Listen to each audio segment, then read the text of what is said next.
Um, Listen, the first thing I'll say to everyone is welcome. And I appreciate you guys taking some time out of your busy schedules to attend. I know we've got some folks that are aspiring trip organizers and trip leaders, and we've got some veterans joining us as well, which I think will make for some great, colorful discussion when we get to the end. Maybe just by show of hands, if you've mastered the Zoom environment, can I just get a hand up or turn your camera on? Maybe if you've led a trip for the WCA before, just so I have an idea of the audience we're talking about. All right, just keep them on for a second while I see everybody. All right. All right, so we've got better than half of the group are not veteran trip leaders, which is awesome. So we've got a good mix. You guys can turn them off if you like. I've called this presentation the first time trip leader orientation. I'm joined today by some of the senior leadership in the club. Everyone knows and loves Gary Adaman, our current membership secretary. Bill Ness is on the screen, or he was a minute ago. He is the chair of our outings committee. Larry McHenry, that you all know and love from your inboxes, the roundup as our communications director. Janice Bolin is one of our newly elected directors. And do I see any other except Kathy Turner, our secretary, Jeff Hamer, our webmaster. And I think that's everyone on the board or on a committee. So we've got lots of experience here to contribute to the discussion. This orientation is designed to give everybody the essential information that they need if they're thinking of leading a trip.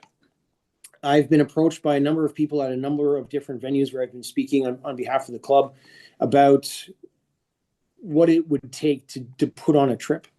And speaking from my own experience, I first became a leader of trips because nobody was offering the things that I was interested in doing. And so this is a fantastic way to do some of the trips and some of the rivers that you're interested in doing. And you'll see that it really doesn't take a terrible amount of specialization to be able to lead one of these trips. And so what I want to do is break down some of those walls and set the conditions for the WCA to be delivering safe, enjoyable, and well-run WCA outings. I forgot to introduce myself. My name is Joe Tobin. I'm the new chair for the board of directors. I replaced Gary last year.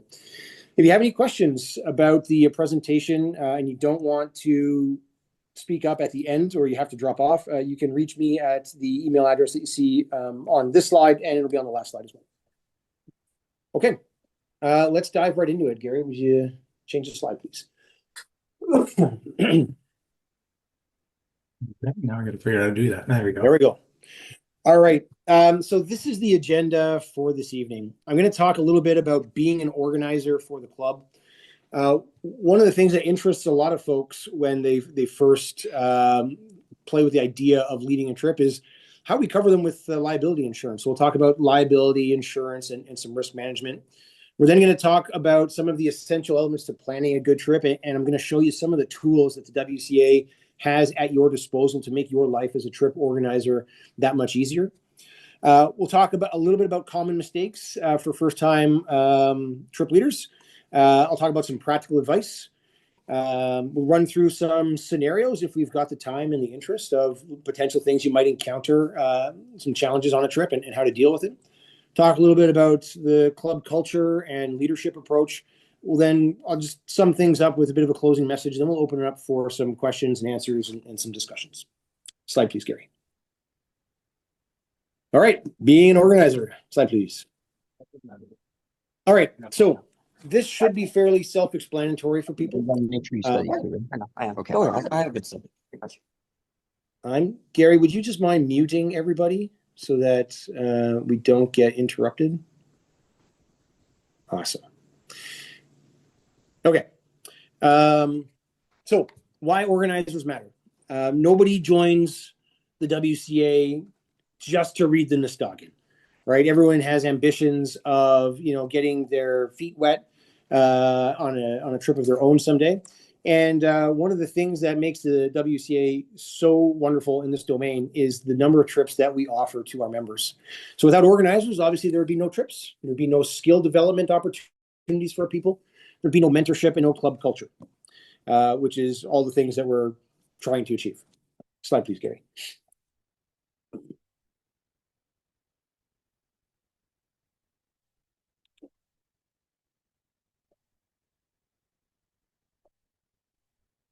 Okay. People sometimes hesitate to be a trip leader. Some of the common questions that I hear from them is like, well, am I really qualified to do that? I'm not a guide. What if something goes wrong? What if somebody gets hurt? Am I legally responsible or accountable for what's going to happen out there? And are there any tools that we can use? I do see your questions popping up. Please go ahead and post them in there, and we'll address those at the end. These are normal concerns. Okay, these are very, very normal things that that everyone should be asking themselves when we do this kind of things. And we're going to answer all your questions today. The question is one about insurance. Luckily, Bill Ness is here. He is our insurance expert. He will provide you guys with all the answers you could possibly need about insurance. Next slide, please.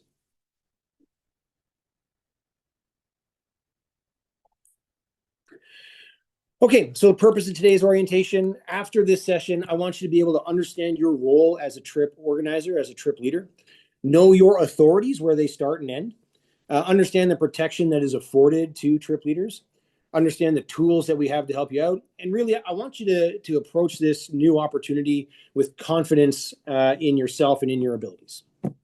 Slide, please.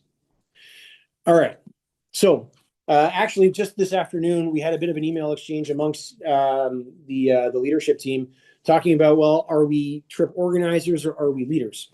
The insurance sensitive people among us want to avoid the word leader and go with organizer because it implies a different level of liability and accountability. I think I don't necessarily think that that's a valid argument. Like, we're asking you to lead groups of people. Either for a day trip, for an afternoon, or perhaps on a multi-day expedition. So first and foremost, you are a leader. That is the group that you are leading through whatever event that you've planned. You're a planner, a communicator, a facilitator, a risk manager, and probably most importantly for everybody to remember is that you're a volunteer supporting your fellow WCA members. Every year, our trip leaders get to add another zero to the end of their paycheck. Which is to say it's zero. So we want to make sure that our club members know that nobody's getting paid for this. What you're not is a professional guide. You are not responsible for other people's personal decisions. You're not expected to eliminate risk. There's inherent risk in most outdoor activities, and certainly canoeing and wilderness travel is pretty high up there. And I assure you, you are not required to be the strongest paddler. I lead a ton of trips, and I have never been the strongest paddler on any of them.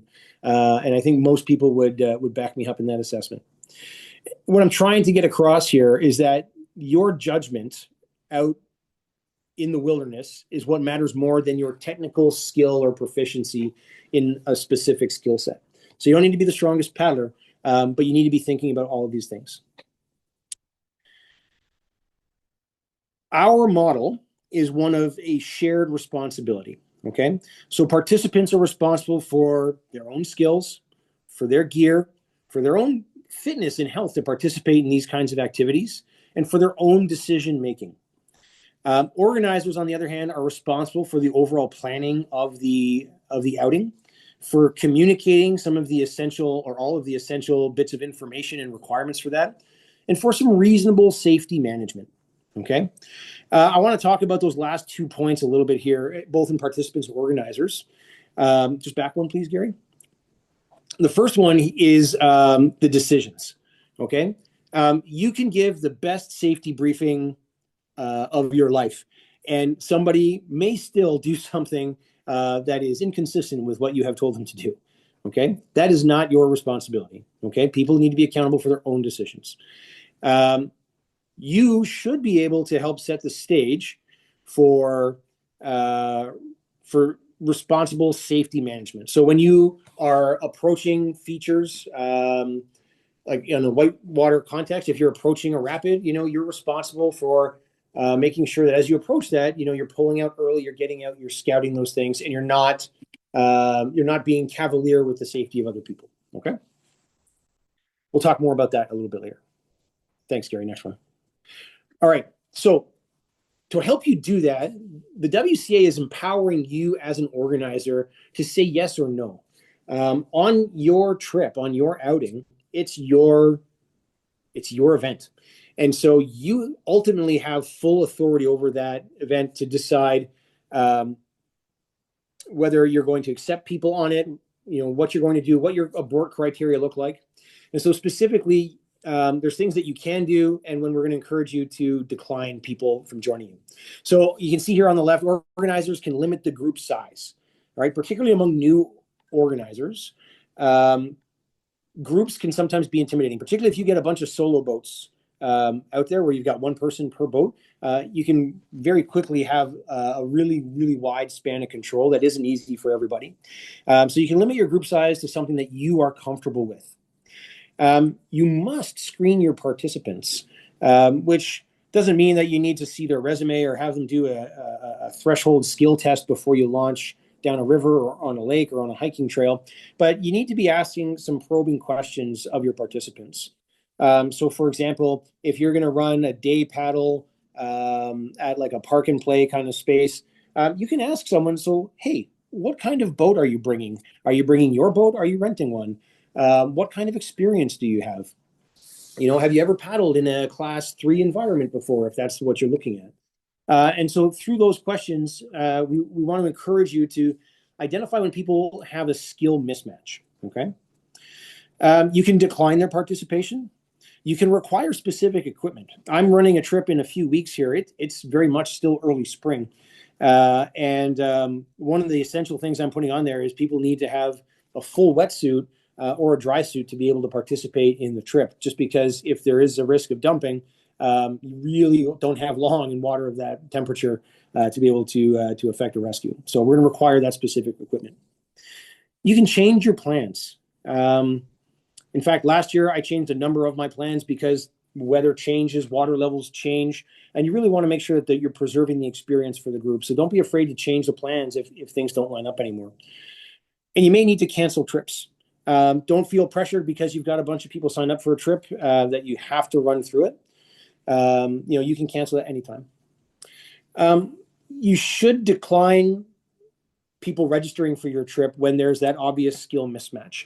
If you say, if you're talking to someone and say, oh, like I've never paddled before and I'm really excited, I want to get into this, perhaps, a week-long trip on the upper Madawaska River is not the right place for someone who's never seen class 1, let alone class 4 and 5. When they have poor equipment, and actually on one of my first trips, I had someone show up with a very poorly fitting PFD that was probably a couple of decades beyond its best before date. I happened to have an extra PFD in my truck, and I was able to swap them out for the trip. But you really need to have a look at some of the equipment that people are having, and again, that should come into your screening as well. Unsafe behavior. The good news is that most of our members have been around for a good long time. And so it's very possible to, if someone tells you like, oh yeah, I've got lots of experience, I've paddled with Gary and Jeff and Janice before, you can reach out to those folks and just check in on how their last outing went to see if there's any concerns that you should be aware of. And then there's group balance issues. So, maybe you're doing like a tandem only trip and you have an odd number of people, it may not work out, or if there's, wilderness flights that you have to worry about, there's specific numbers that you have to meet and stick to. So that's it from a numbers perspective. But also one of the things that you'll find when you start paddling in groups of people is that group dynamics matter. And the longer the trip you're on, the more and more they matter. And so perhaps someone is just not a good fit for the group that you're in, and you really just you should feel empowered to screen some of those people out if you know that they're not going to work with the group that you're in. Saying no early prevents problems later. By the time you launch on a 2-week trip down a river, as an example, it's a little late to start screening people out. And one of the things that I want to reinforce with all of you folks is that you are the organizer of the trip. It's your decision, and the board will back up your decision regardless of what it is. Okay, someone may get their face in a knot because you've screened them out of a trip. That is your discretion, and know that the board will have your back. Okay. Thanks, Gary.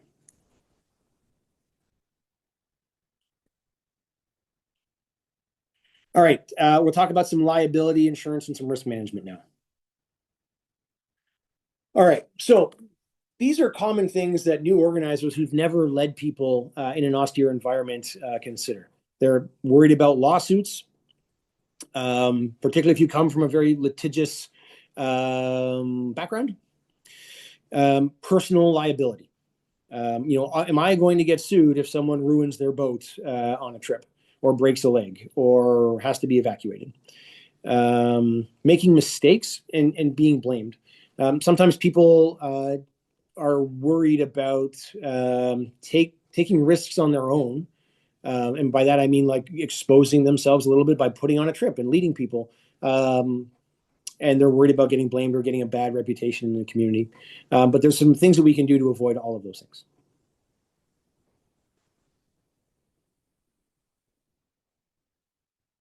Slide, please. So the liability reality here is that WCA trips operate under shared responsibility, a waiver regime, liability insurance, and club procedures. Okay, we have all of those things. I'm going to talk about all of those things. So we've talked about shared responsibility already. I'll talk about waivers in a little bit, but all of these things are in place to protect you and to protect the club. And so when you are within all of those policies, then you are not exposed when you're acting reasonably. Okay, I'll talk more about waivers in a few minutes. Slide, please. So why we have insurance, obviously, is because there is inherent risk in canoeing and wilderness travel and all manner of paddle sports. Anytime you introduce somebody to the outdoors, there's inherent risk that comes with that. Our volunteers deserve the protection that affords us, deserve the protection that comes from that insurance. And it's part of our requirement to show due diligence. If we didn't have these things, then it would be a lot harder to convince people to step outside their comfort zone and lead some of these trips. Here's some of the things that your insurance may cover. Legal defense if someone goes after you personally. Claims from any injuries that they may have sustained on a trip. Claims against the organizers. Participant injury claims. There's coverage of $5 million per occurrence. But there's some caveats to that. All right. That covers organizers, members, volunteers, participants, directors of the club, all when acting for WCA trips. In the past, some folks have used our infrastructure and our network to arrange private trips. The insurance is not in place for a trip that is listed as an example in our forums as a private trip that you're offering incidentally to WCA members. It's only when it's one of the officially registered trips on our website that's offered to all of our members. Slide, please. What it does not cover, doesn't protect against reckless behavior, intentional misconduct, ignoring safety basics, criminal actions. If you decide to sell meth while you're on the Mississinapi River, that's not something that's going to cover you.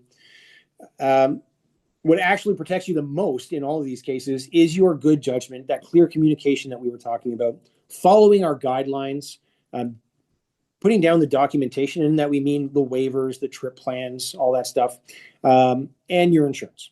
Okay. The key message here is that the insurance is not the first line of defense. It's a safety net. Okay. If something goes wrong on one of your trips, we have a really easy process. The first thing we want you to do is take care of people's safety. All right. If someone has a bad swim, they get hurt or whatever, we want you to address that issue and then manage the situation. We're not going to prescribe to you a specific sequence of events that you do as far as emergency scene management goes on the river. You manage that to the best of your abilities and document down some of the facts so that we know what has happened on the trip. And then when you get back into reception, or back from your trip, or when you get the opportunity to, we want you to inform the outings committee. A good practice to get into is reaching out to the committee chair. I talk to Bill a lot during paddling season. I let him know that, like, hey, I'm heading out. I'm going to do the Lower Madawaska this weekend. I've got 6 people on Saturday, 9 people on Sunday. And then when I come back on Sunday night or Monday, I send him a quick note saying, hey, Bill, everyone's back, all safe, no incidents.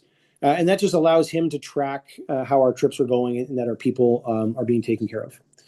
And then avoiding any speculation that might come from injuries or liability. Okay, slide please. So risk management and decision making, things that are going to increase your risk, or at least affect your risk, are going to be things like weather, the water, the terrain, and the people that are on your trip.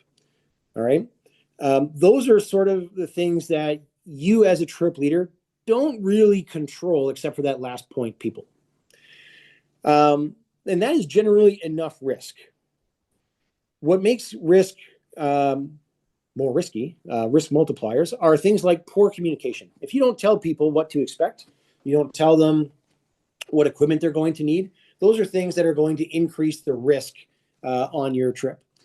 A skill mismatch. If you put a novice paddler in an advanced environment, it's not going to be a great day for anybody.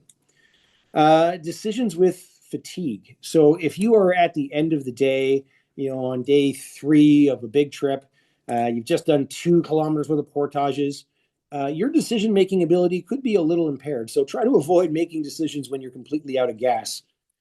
And of course, group separation. If you get spread out on a big lake, for example, then you don't have the same kind of mutual support that you have when the group is a little bit closer together. Those are all things that are risk. You'll notice what's not on there is technical paddling errors. All right. Poor skill does not increase your risk necessarily. All right. And the key message here, good leadership is going to mitigate risks throughout your trip. Okay. When you are out in the wilderness, we have a 3-step model for your leadership that we'd like you to keep in mind. All right. Plan, observe, and adjust. All right. Plan means your trip design. It's all the work that you do before you ever dip a paddle into the water. Right. It's your meal planning. It's your logistics. It's your day-to-day plan down the river. So that's the first step, is having a good plan. Then the next one is observe. And that's when you're out on the trip. You're looking at the conditions and how your group is responding to those conditions. You might have a fantastic plan if it was warm and sunny throughout. But if it gets like hailing and miserable and wet, your group may not respond the same way. And when you're doing those observations, we want you to get a good assessment there and then adjust your plan if you need to. Make a decision and then implement that decision. That's a pretty linear path. And on the right-hand side, I've done a little bit of a diagram here that shows that actually this is a continuous cycle as you're going through your trip. You make your plan, you start working on your plan, on executing it.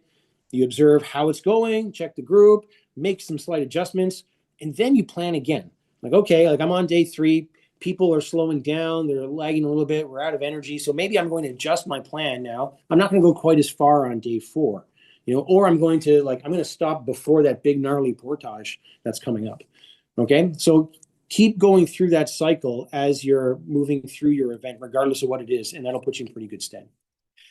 Big thing that you want to do is know the limits of your group and then carefully preserve what we call a safety margin.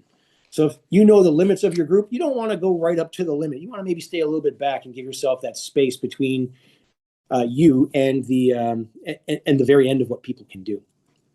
I've put down here a note to remind me to give you guys a bit of a paddling war story.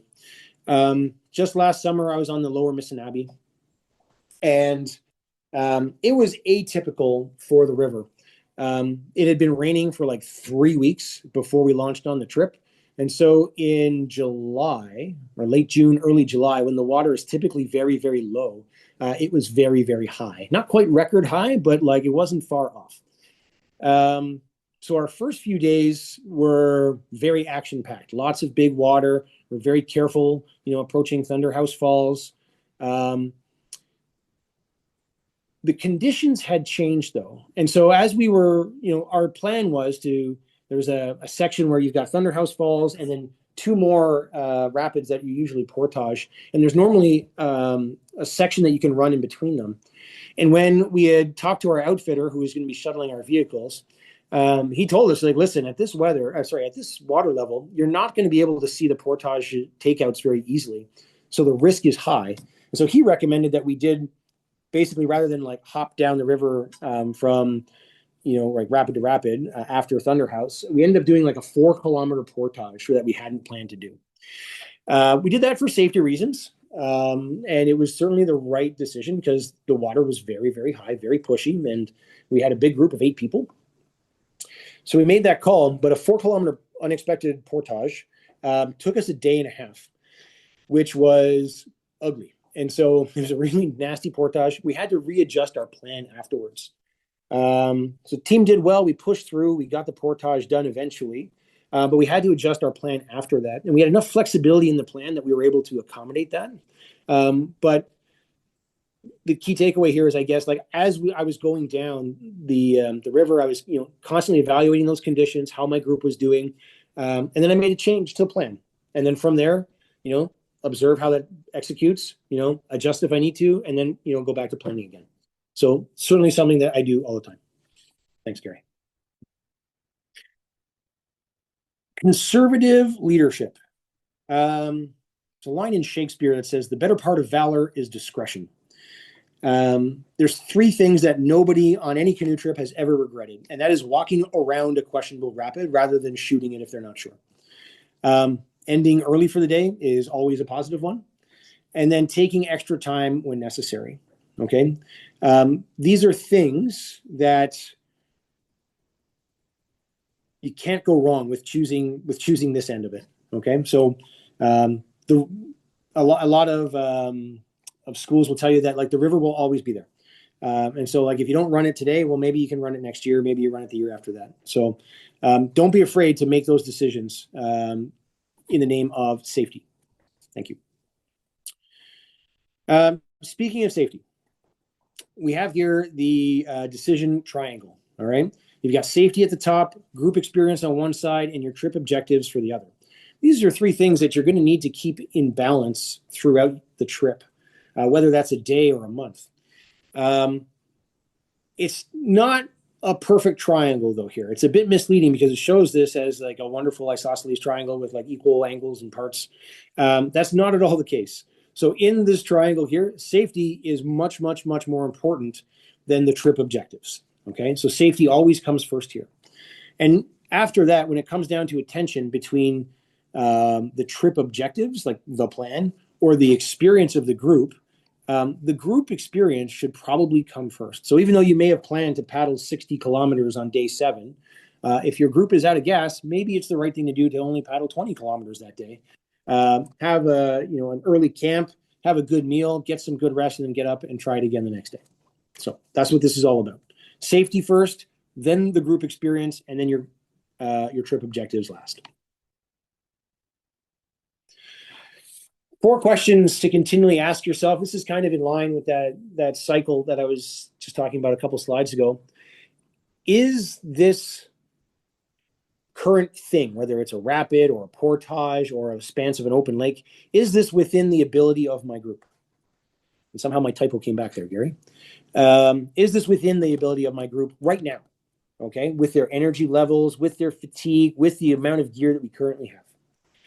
Are the conditions changing? It was bright and sunny when we stepped off, but perhaps now it's snowing.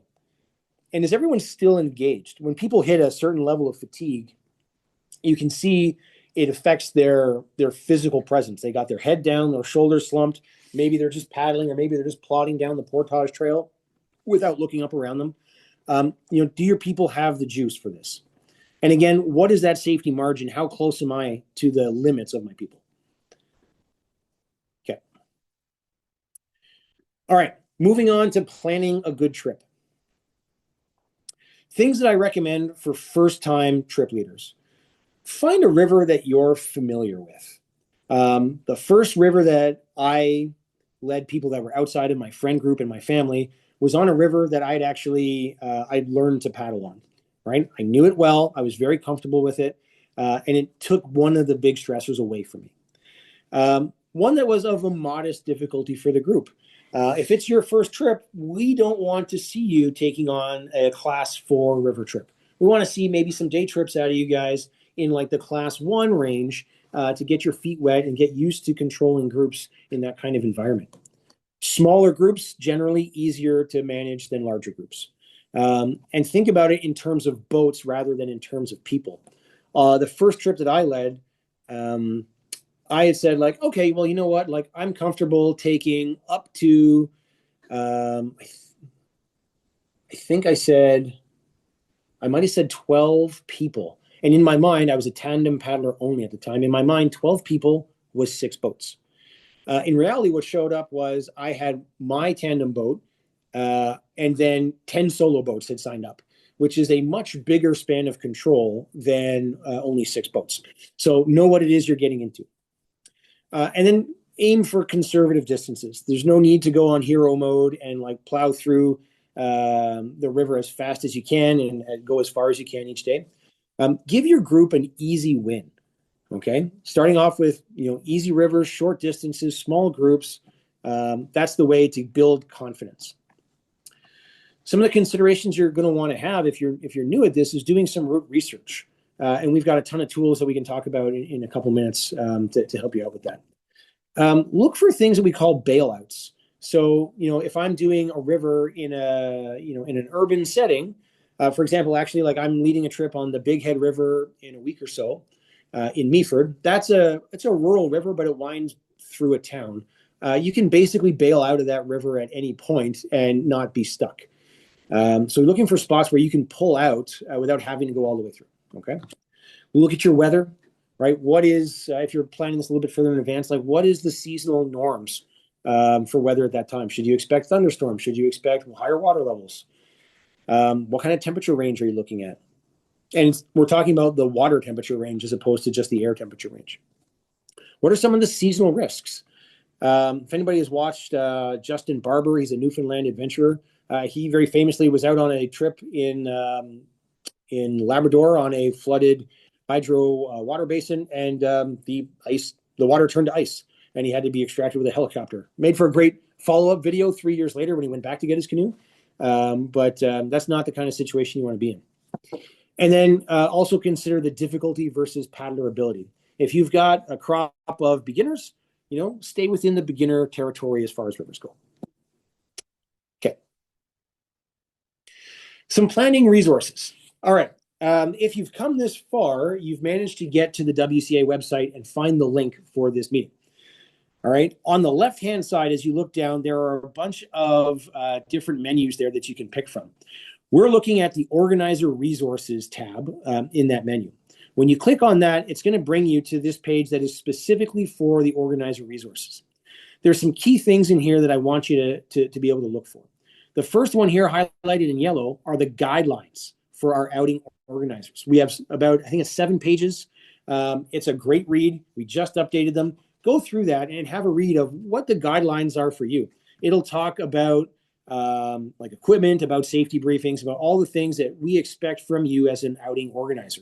It talks about your authorities. It talks about the requirement for waivers, all that stuff. So have a good read of that. It's available right there as soon as you click that link. Down in pink underneath that is a super handy tool that has been put together by members of the WCA. It's our trip planning spreadsheet. I'll pull that up in a few minutes, or maybe Gary will pull it up, and I'll show you guys what I'm talking about. It's a fantastic tool, and it's great for anything from a 2-day trip to a multi-month expedition. It's a fantastic tool, and it's great. There's also an organizer checklist there. Click through these links, have a look at them. If you've done the trip planning spreadsheet, you've basically walked through the organizer checklist, by any other name. Down below that in section B, there are some other tools there. There's links of how to post an event to the website. Most importantly, I think here are the trip ratings. The WCA has done some really good work to classify trips based off of paddler ability and environment conditions. We have it's on one PDF document. There's 2 pages. Flat water and white water are in the same one.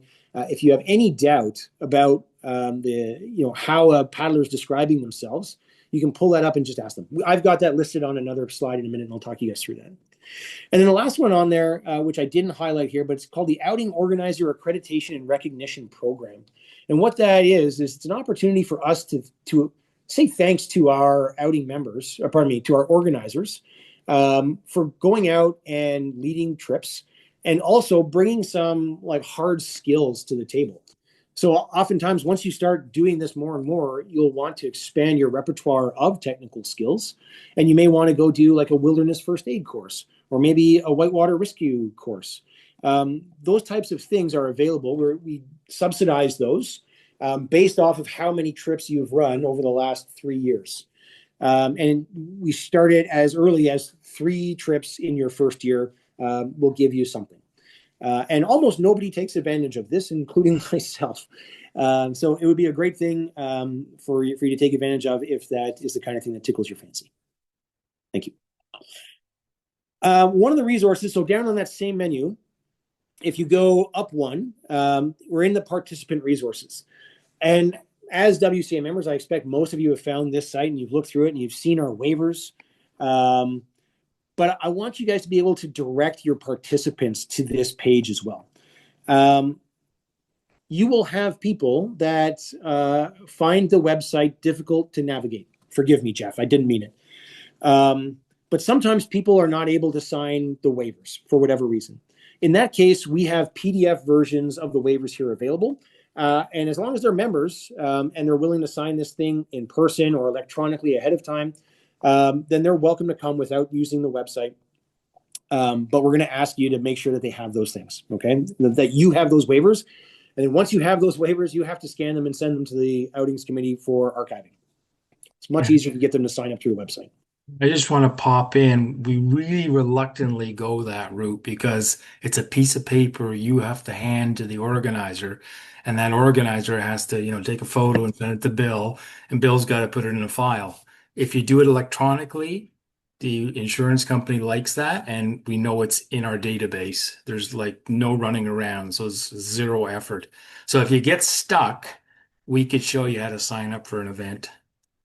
Yeah, it's a great point. It is much more preferable to us for you to reach out and say, "Hey, I'm having a problem. Yeah. Can you help?" And we'll help you. Than it is to bang out some waivers. I keep like a stack of waivers in my truck because I find that when I'm out on a day paddle, like someone will show up with a friend that they never told me about. And then I've got some waivers there that they can sign and they can carry on with the trip, and that's all good. Yeah. There's one exception. If a member brings somebody like a son, a daughter, whatever, that's under 18, they can't legally click a button and sign off. They have to have a parent sign on top of them, right? So that's the only area that we really do have a paper waiver, or as you said, some guest that comes along that is not a member. Yeah, good point. I said I wasn't going to take questions. I saw Ralph just posted one. The waiver is part of the registration process if you do it online. Okay. This is really just in events. Susanna, how do guests sign a waiver? Great question. If they're going to be like a recurring guest, then we encourage them to be a member.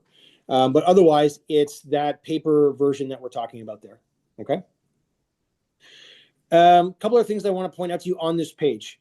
All right. There's a link there to access the WCA Outing Participant Guidelines. I was just talking about the organizer guidelines. Your participants have a guidelines document as well that they're supposed to read. Okay, that gives them the rules of the road. All right, it talks to them in there about things like alcohol and like that they need to wear a PFD and a helmet in certain environments. All that stuff. It's all of our policies related to conduct on a trip. So please have your folks read those as well. And I've also highlighted Bill's positional email address down there, outings@wildernesscanoe.ca. My first year in the WCA, Bill is the guy I spoke to the most.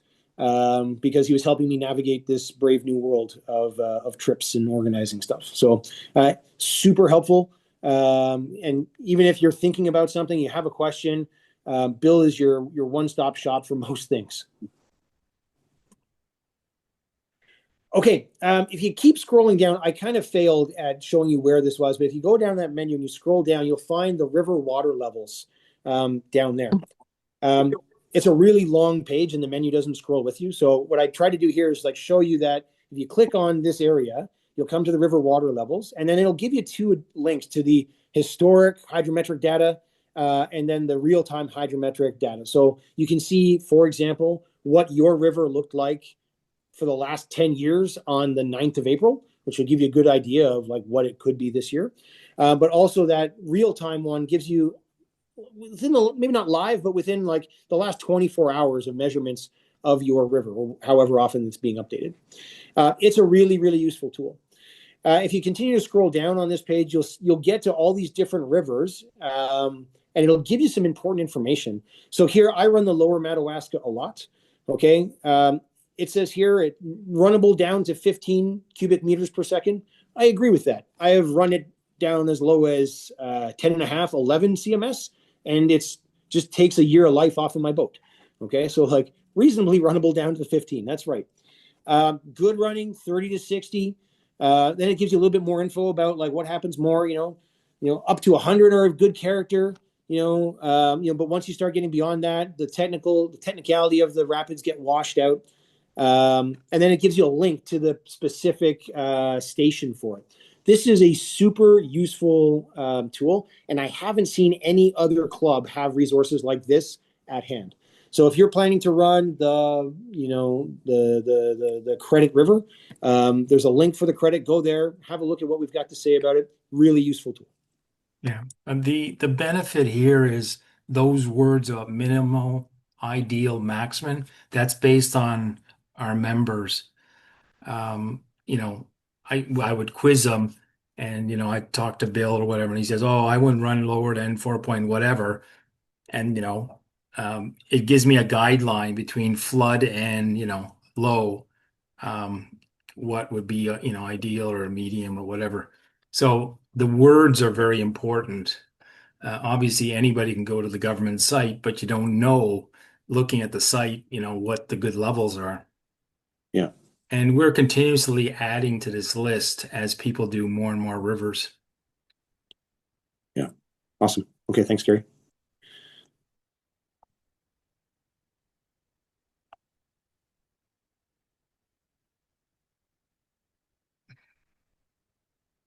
All right. These are the trip ratings that I was talking to you about. I want to draw your attention to those highlighted sections here. So you got whitewater stuff on the left, flat water on the right.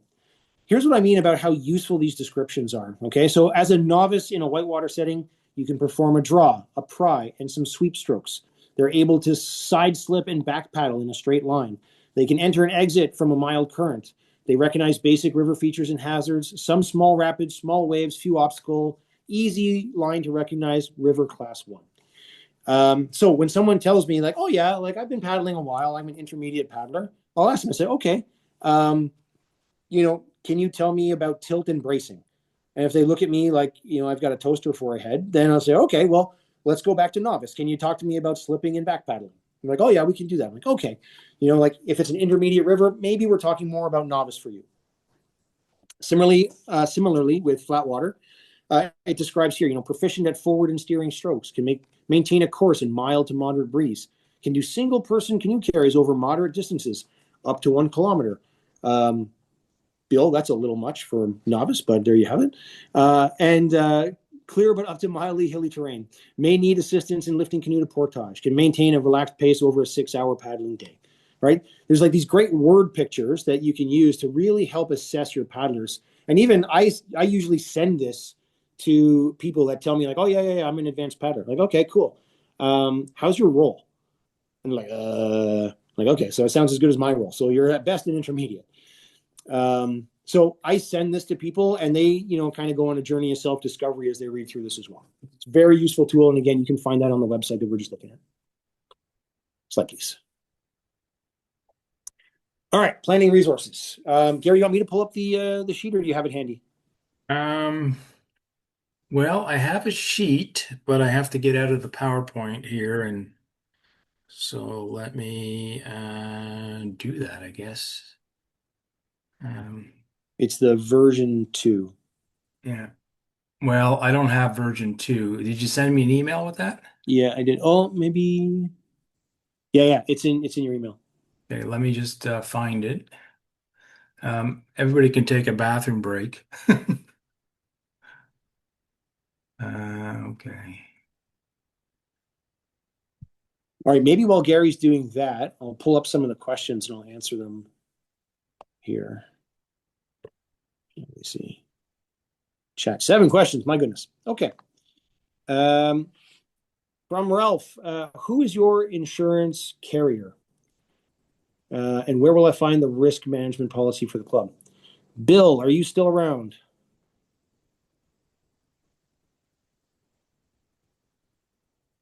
I see you, Bill.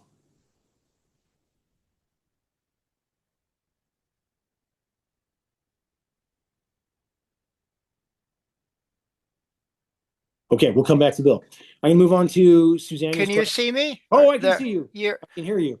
okay. You can hear me at least. Sorry, I seem to have froze up. The uh, coverage is a group plan made available through Orca. The brokerage is AJ Gallagher. I think the ultimate insurer is might be Aviva.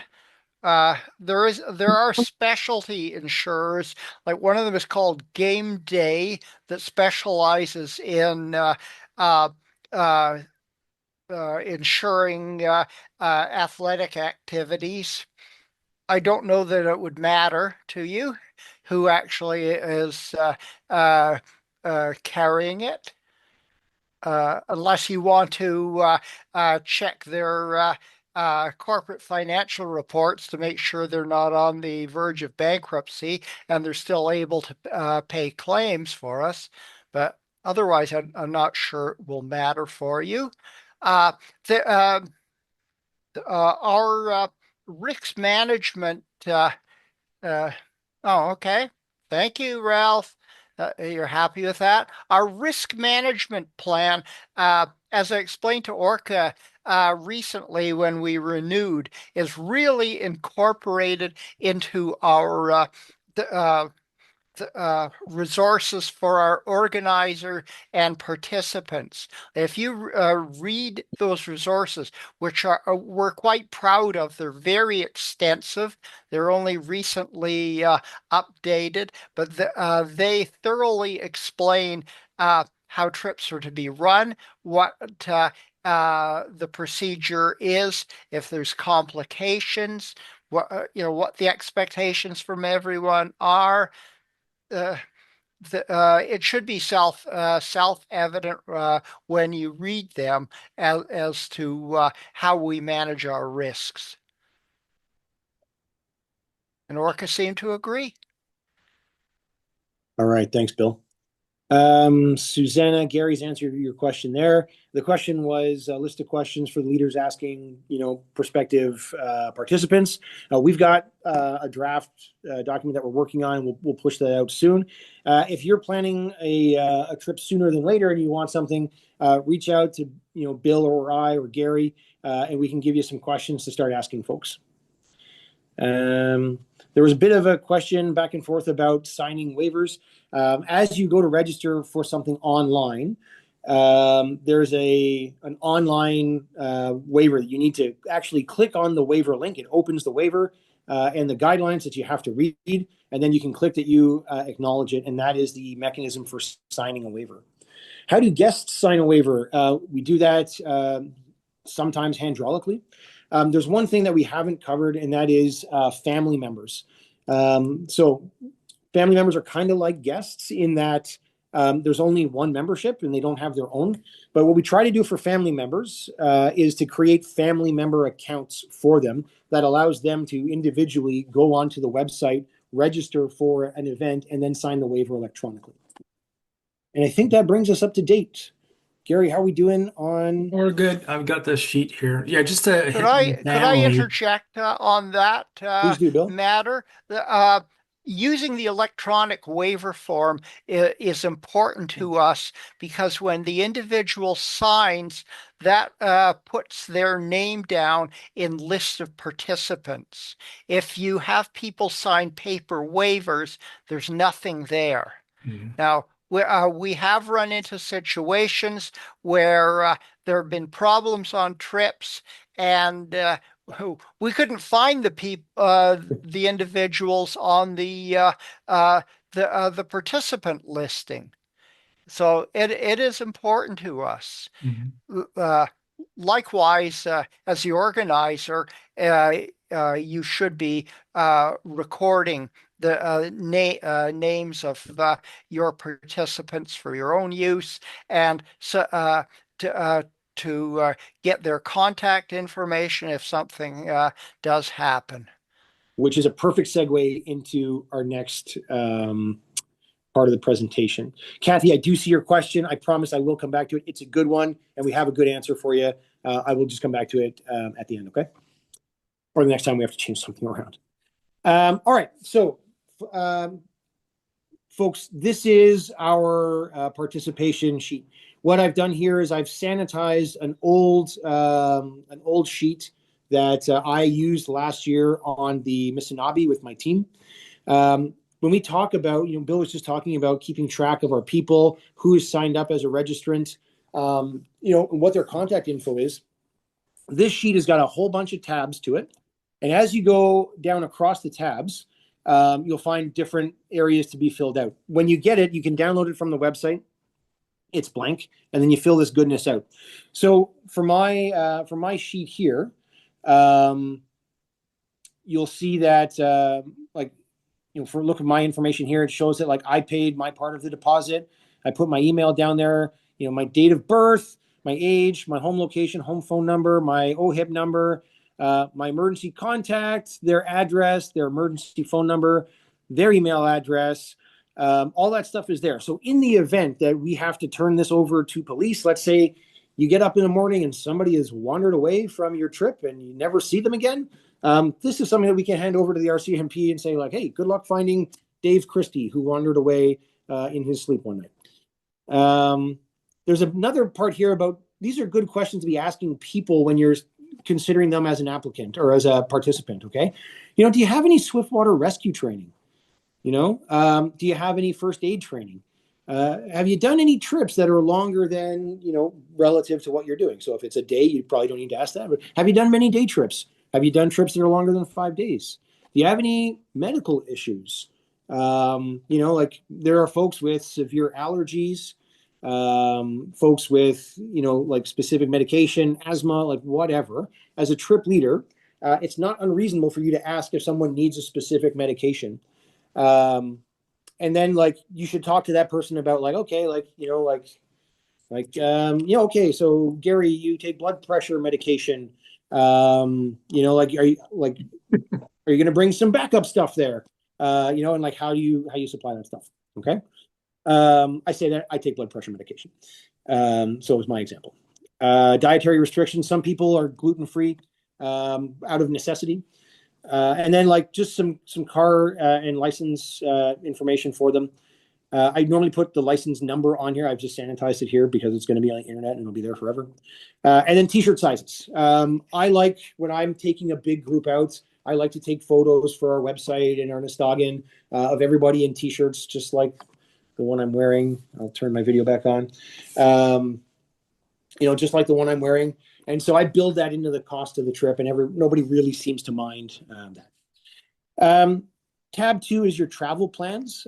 So ideally, not everyone is driving themselves to the river. And so this is how we figure out, okay, if we're going to carpool, who's picking up who, where we're going to be, and then what are we going to do? This is everyone's favorite tab, actually. It's funny, when I was preparing for my first trip, which was on the Des Moines, and I thought that like a lot of discussion was going to happen in the travel plans and in the information and figuring out our route and all that stuff. And then actually what everybody really wanted to talk about was breakfast. Remember that, Jeff? It was. Yeah. Well, this was different people have different methods of planning meals.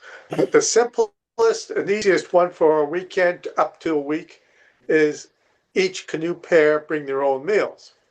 But you also get groups where they want to have a whole group situation. So you have one set of cookware, one or two stoves, so it's done communally. Yeah. And I've come up with an idea saying, let's just go communal on the cooking meals, but everybody brings their own lunches.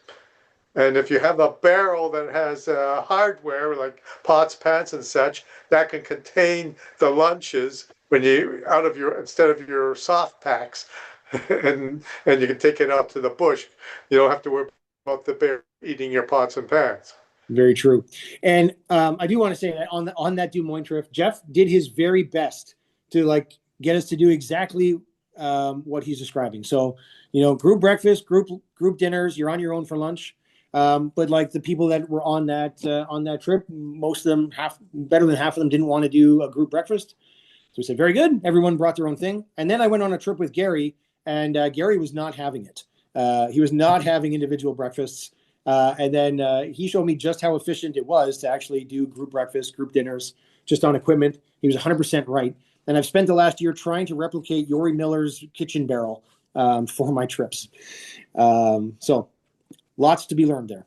But this is really useful. The most important line item is the dessert. True fact. Yeah. So I've learned a lot in the last few years running these trips. Here you can see I had people volunteer for desserts. On the current trip I'm planning down the Blood Vein River this summer, I haven't given people the option. I've just assigned them a dessert. So that works out. But this is a really cool tool to use for a number of different reasons, okay? It allows you to assign meals to individual people, and that's great. But if you look down the bottom half here, it allows you to figure out, okay, like what day are you on the river? Which camp am I at? And then how many kilometers have I gone each day? So for example, if I'm gonna cook something time consuming, like God forbid pancakes, right? Pancakes are a time consuming affair, right?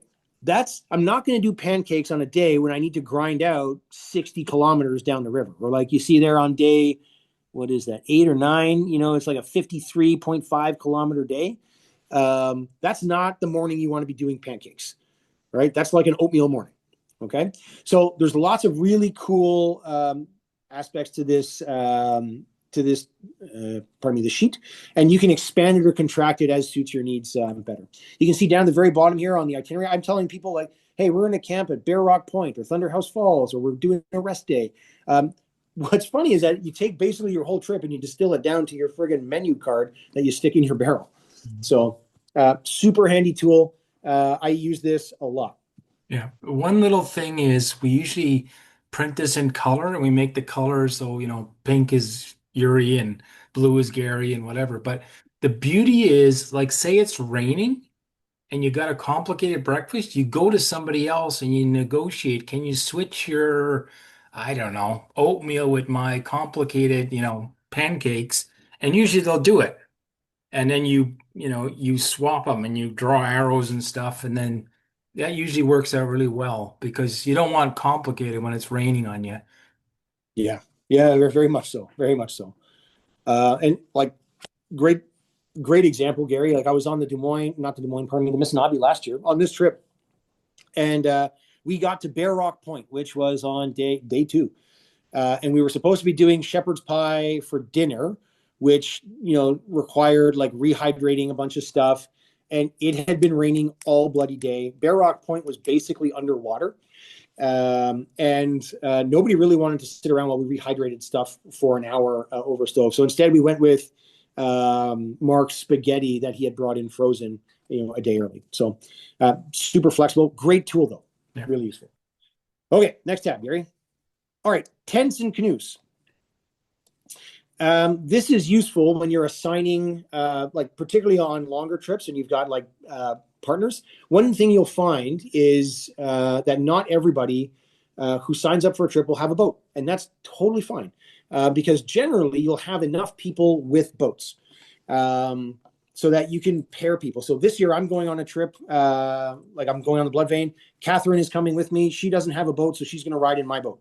We're going to need a lot of ballast to compensate for the weight differential between Catherine and I, but we'll figure that out. So it's really important that you pair people with similar abilities in the same boat. Nobody wants to be in a boat with somebody braver than they are.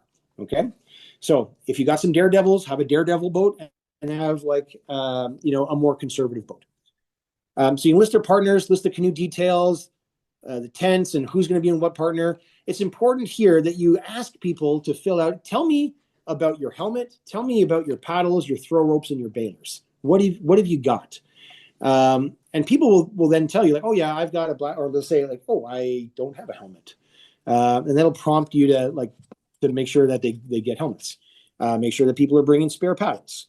Throw ropes come in all different shapes and sizes. Some of them are more useful than others, right? If someone's got a high strength throw line, like a Spectra, like what I carry, like that's a rope that you can use for multi-purposes. If I've got the Canadian Tire floating rope special, probably not something that we would want to use to rig up a Z drag with. Okay. So that's also very useful. This is a good tab for use in between planning meetings. I do a lot of planning over Zoom. I'll start by going through this with them and I'll say, okay, like here are some questions that I want to ask. So like my question, topic number 3 here says meals. We will organize group supper meals, lunch and snacks are individual responsibility. And then people came in and said like, yeah, I'm okay with that. Or, maybe Dave said like, oh, actually I want to do my own breakfast. Okay. We'll say who will be bringing an inReach, who will be bringing bug tents, who has tarps. All right. This allows people to do some work in between your planning sessions and say like, oh, okay, like I've got a no bug zone, but I'm going to bring a tarp. So, maybe we can figure that out. So this is another useful part. I just put everybody's name across the top and then they can say, yay, nay, or whatever they want to do. Okay. Assigned tasks. This is an important part. I'll touch on a story later about my first trip when I forgot how to delegate things. But you don't have to do everything yourself. That's the wonderful part about these trips is that everybody has got experience at one thing or another, and people have got different interests too. So my friends Jen and Joe Ryder, they have tremendous first aid skills. They're like wilderness first responder, super fancy skills, and as a result, they've got really awesome first aid kits. I have people that are designated as like my quartermaster. Dave likes to, take care of the gear and make sure that we've got everything that we need. He did menu coordination last time, making sure that people were filling in, the sheet on time. Ilka did communication, so she's the person that sent out the updates, the daily updates to all of our emergency contacts to let them know that everything was fine. We're going to be okay. So think about how you want to divide that up, and it's always best to look for volunteers. Okay, into the group gear. The more ambitious your trips get, the more it behooves you to become efficient with the gear that you bring. Okay, so I start by asking people what they have. What kind of stove do they have? What kind of water filter do they have? What kind of fuel does your stove takes? If someone's got like a jet boil, but everyone else is bringing white gas stoves, it's probably not worth bringing the jet boil if we've got 3 other gas stoves. Right? If everyone is bringing Platypus, Gravity Works water filters, maybe we don't need to bring like an MSR pump filter for the group because like we just don't need it, and there's no commonality between spare parts, as an example. But this is useful to go through with your group to figure out who's going to bring what. Like I said, at this point, I have a really robust kitchen barrel, so now I have done what Yori said he was going to do on the Magnetolon trip, and I'm bringing plates and bowls and forks and knives for everybody. The only thing my people are bringing of their own is their own coffee cup. They're on their own for that, but everything else I'm bringing. Yeah. Well, the advantage there is if you had 10 people, everything nests perfectly. Yeah. All bowls, all plates, everything's the same. And usually you bring 1 or 2 extra for condiments. Versus everybody has their own shape of everything. You end up with 25 pots and 25 whatever. Yeah, it's more efficient, especially on a bigger effort where you have to portage things. Yeah. You're cutting down the waste. And the same thing with the list. If you've got 12 saws, you don't need 12 saws. You need 2 or 3, Yeah. right? So there's always a decision at the bottom of this saying, what's the decision? We're going to bring these pots. So as you're going through the Zoom, you start knocking off stuff and you say, this is the plan. All you have to do is bring. So, Henry, all you have to do is bring this stuff, right? Yeah. Yeah, exactly. Okay. What's the next one there? Water rescue gear. So with the groups I normally paddle with, I have my own unpin kit and Z drag kit, and I list anyone else who's got the stuff down here. We've got some cheat sheets in here about, like little reminders of how we do some of these things. Useful to have with you, because the first time you pin a boat where you need to use one of these things, you're going to be thinking like, okay, where do I tie that anchor again? So all that stuff is already in here. Yeah. So what I do is I laminate this, or I stick it in an envelope in my D-pin kit, because once in a blue moon, you need a D-pin kit and you forget, as Joe says. So you look at it and immediately within a few minutes, you cobble it all together. Awesome. Okay. Contacts. This is not the contacts for your group. This is the contact for like the relevant businesses, support contacts. So like if you were using an outfitter, you would put them there. If you were, like we were heading to Moosonee on this, and so we put in the phone numbers for emergency services at Moose Factory, Moosonee, Etawapiskat. All of this health information gets put in there. Okay. And that way, if you're looking for something, then you've got the ability to put it in there. Part of good planning. And again, if you're going outside of your home province, this becomes very, very useful. First aid kits. We've listed people with the first aid kits here, just so that, people know. Again, Jen is my person who comes with the first aid kit every trip. She's come on every one of my trips so far, which means I'm doing something right, I think.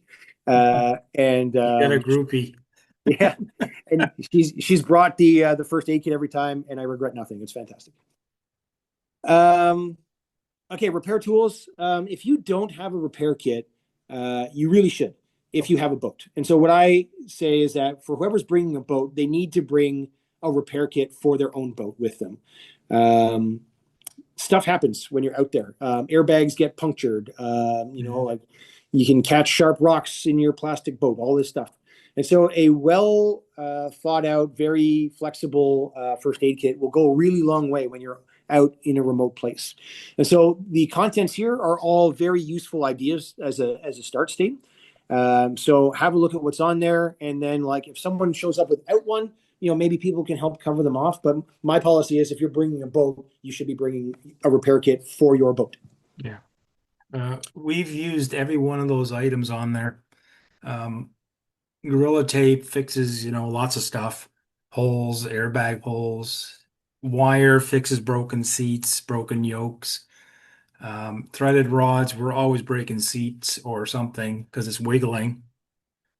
G-Flex is a great 5-minute epoxy kind of thing. You could bring epoxy to fix. I actually fixed the paddle ones to delaminate it. And that's hit the guy's paddle, right? So we just to fix that. Aquaseal, excellent for you got a rip in your dry suit, you got a rip in your glove, you got a rip in your airbag, you got a rip in your air mattress. I fixed, or a hole. You punched it on a twig. And a Leatherman is or not a Leatherman, a leather awl, which is so all. Many people reef on their pack and they'll rip the straps off them. So we've leathered all, well, what's it called? It's like a sewing needle. Stitching out. Reconnect it and then aqua sealed the hole. So it was better than new. And then obviously the multi-tools, because sometimes you got to take your boat apart to put it on an airplane and then reassemble it. So multi-tool screwdrivers that fit all the screws and scissors are in your repair kit. So all these things I've used. Yeah, awesome. Okay, this one is about expenses. So for my trips, if I'm organizing it, generally I am aggressive. Generally, I am paying for all the expenses up front. You don't have to do it that way, but I just find the administration at the end a lot easier. If I am, for example, paying for the shuttle and the parking passes and like whatever, right? So what we encourage everybody to do is to put in their expenses into this sheet. So you can see, for example, I had Ilka she was our communicator. She put down her monthly fee for the highest level Garmin package, right? So she paid for that. And so she put it on there. If you keep scrolling down, all right, all of the commodities are up there. And then you get down there and you can summarize like, how, like who is paid how much for what, right? And then the sheet will do the gazintas for you. You can figure out like, okay, if everybody, altogether it's like 6,081.59, then that works out to, $608.16 per person. And then you can put in like how much people have already paid into the pot. And then you can say, all right, well, like, Mark McKay, you owe me another $100 or $200 at the end of the trip or whatever.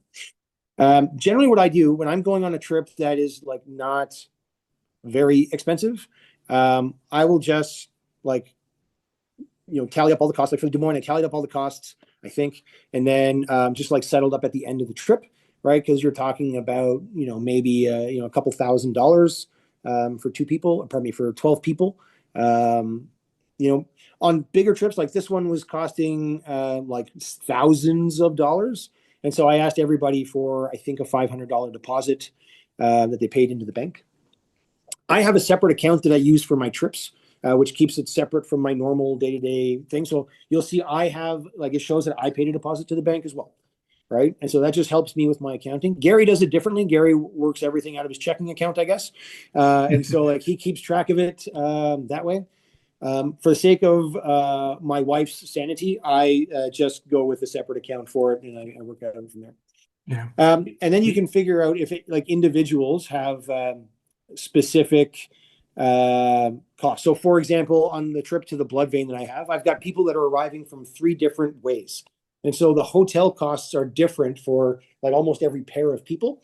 And so we've just been able to like pull those out and like do those costs manually afterwards. Yeah. Just Gary? to give you a high point, I showed Joe an example. Like say out of these 10 people, you have 3 teamed up. You make a sheet like this and say it's just for those 3. And then you make another sheet for 8 or 5 or whatever. And then you can bring them all together as a summary. And we had that on the Baja. We had 3 people in a whatever, 5 people in a Airbnb, and worked it out. And then at the end of the day, it's a great thing. And then everything's transparent. So whatever costs, usually I put a receipt off to the side somewhere. So as you're incurring costs up front, even before the trip, you're depositing, you're doing whatever, buying train tickets, whatever, a picture of the receipt of the train or whatever, you just put off to the side so everybody can see what's happening. And that transparency goes a long way at the end because they bought in all the way through until the end, and you push the button. And generally, I try to collect a little bit more than what the cost is. So I'm giving the organizers giving the money back, like, $50, $100. So usually I invent another sheet called 13, and it's like expense estimate. So you're estimating before the trip. And then that gives people, like I'm doing the copper mine, I know it's about 6,500. So I say that's what I'm thinking it's going to be. And hopefully it'll be within $100 of that. Yeah, that's really useful. One of the things, neat segue from that is that deposits can be a useful tool when you're doing some of these more ambitious trips that require planning and deposits up front. We have already paid for our flights for the blood vein in August. It would be a terrible shame if we got to August and someone decided like, you know what? I'm not going to go, my plans change, whatever, my mother-in-law is coming, etc. So I take a deposit, which, gets people to put a little bit of skin in the game now, right? So I find that as a very useful tool. And, generally that deposit is refundable up until the point where I can't get my money back. So actually on this trip here, I had a gentleman that was signed up all the way along, and then within a week and a half before the trip, he canceled because he had family that was visiting from Europe, hadn't seen in some years, and like couldn't do it. I had booked train tickets, shuttle. There were some things that I just couldn't reduce the cost by one person. And so like I could only give them a partial refund. But at least that way, like the rest of the members of the trip weren't out of pocket because of this person's decision not to attend. So, all right, I think we're good on that. Let's cut back to the PowerPoint, please. Gary? Okay. Maybe while Gary's doing that, we'll have a look at the chat. So, is there a screening process for trip leaders that they are capable of leading a trip such as a prolonged wilderness trip? Do trip leaders need to have certs in whitewater rescue or wilderness first aid as a prerequisite? So the short answer to that is yes and no. So what we are looking for generally is a degree of experience. So some clubs are very much certification based. And so they won't let you lead a trip unless you have like Orca level 3, canoe tripping. Our legacy is like predates Orca. So we have people who've been leading trips since the 70s, and we're not planning to impose a certification requirement on people.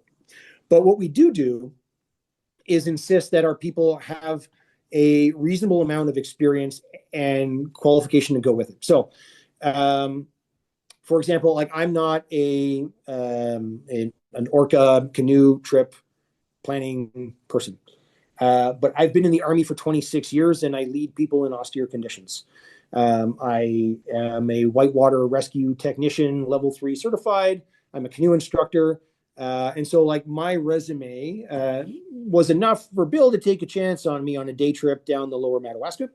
And we're looking for people that, have done tripping with us. We want to get to know people as well. And so generally, before you take off on a 3-month expedition across the Arctic, we're going to want to see a couple years of membership from you to know that, we get to know you a little bit, get to understand your skills, to make sure that we're not putting our members at risk by sending them off into the wilderness with someone that we don't really know. Can you speed that process up? Certainly. If you show up with level 3 canoe tripping qualifications and you're a wilderness first responder and a whitewater rescue technician, certainly that puts you in really, really good stead. We'll still want to get to know you and see you on a couple of trips, but you can expect an accelerated process to be able to offer more ambitious trips to the club. Bill, is that a fair rundown? You want to add anything to that?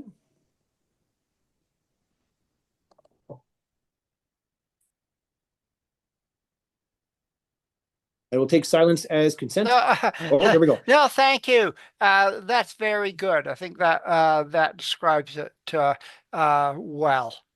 Okay, great. Thanks. All right, we're going to go back to the PowerPoint. We'll continue to answer the questions in the margin, and I promise we'll answer them all before this call ends.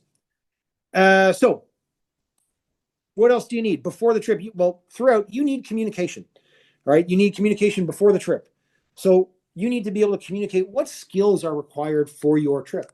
So I think that was Kathy's question about like certifications. Remember one of the early slides was saying that like you don't have to have all of the technical skills to be the trip leader or the trip organizer. But if you're going off on a really adventurous wilderness trip, it would certainly be in your best interest as a leader to make sure that you have people within your group that have some of those skills and expertise. So when I was planning a trip on a fairly ambitious remote river, I made sure I had a wilderness first responder. I made sure that I was a whitewater rescue technician, and make sure that most of the people have some degree of first aid training.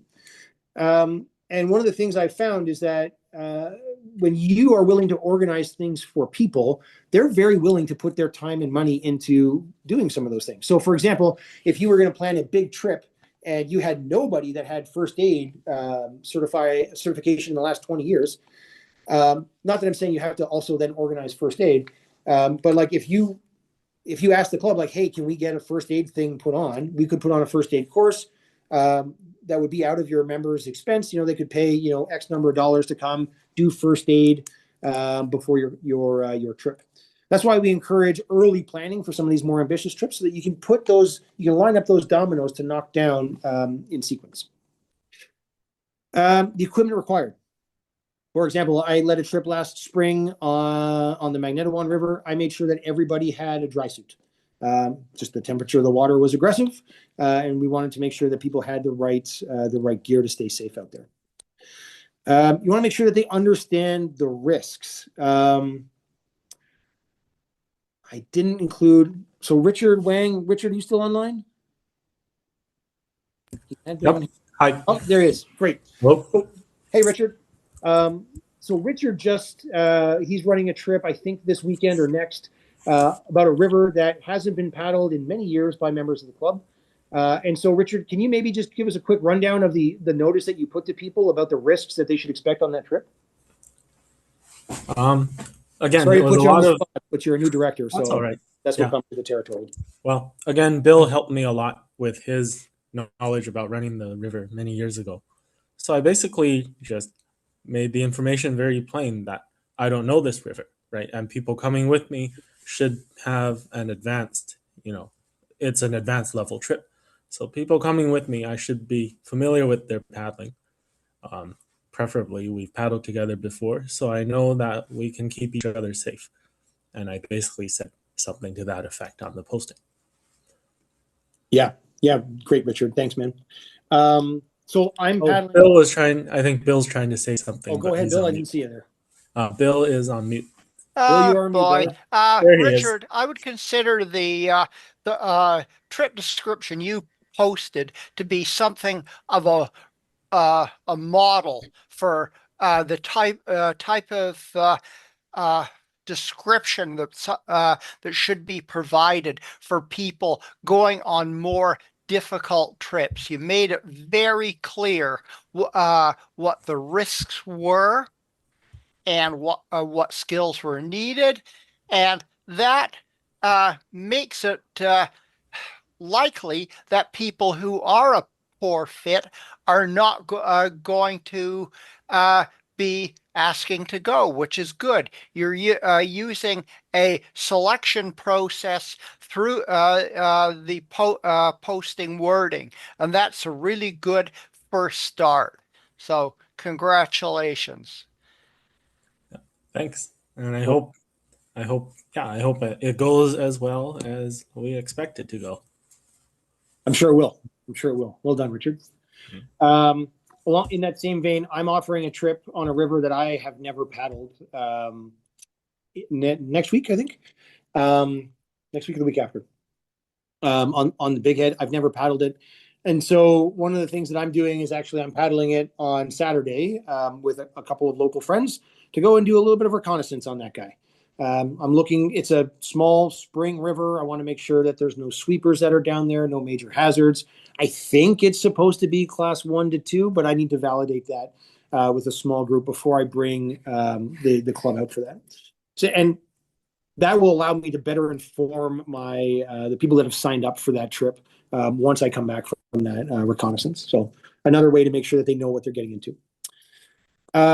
Expectations, of course, also important to be clear about during the trip. Whether you expect people, what gears you want them to bring, what roles you want them to play, what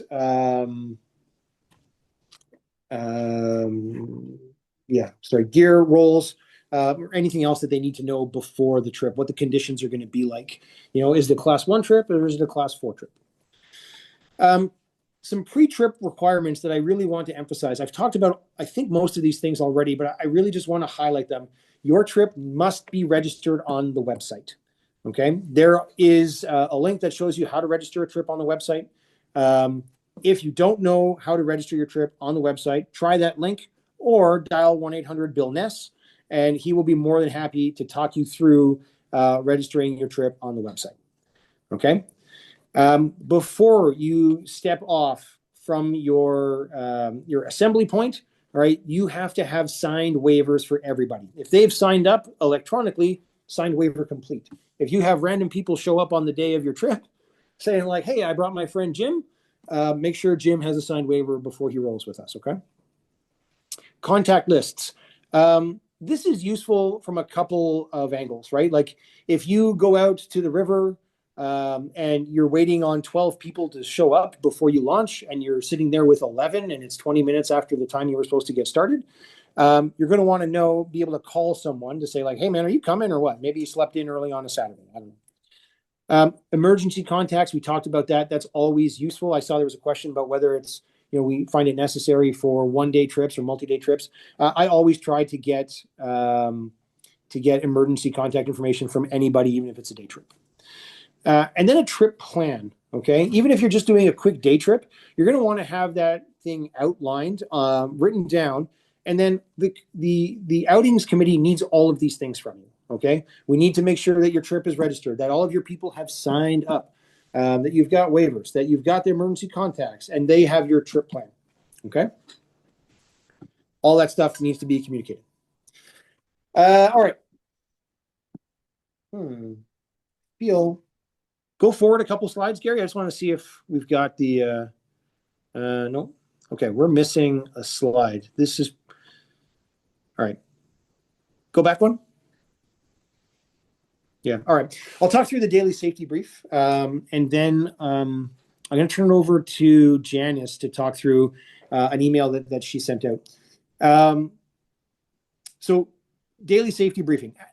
People that come on trips with me know that I give the same morning safety brief every day. The jokes don't get better with time. They just get more consistent. So I always start by briefing the plan. Like, this is what we're going to do today. We're here. We're going here. It's about X number of kilometers. There are 3 named sets of rapids along the way. X number of kilometers worth of flat water paddling. Our plan is we're going to camp at X location. Then I'm going to check equipment. I always make people attend my daily safety briefings dressed for the river. So dry suits all done up, wetsuits on, helmets done up, like knives attached, like all the stuff. That allows me to look at them to make sure that, someone hasn't forgotten a helmet or that they've got a suitable PFD, and allows them to check their own gear. I then always go over river signals with them.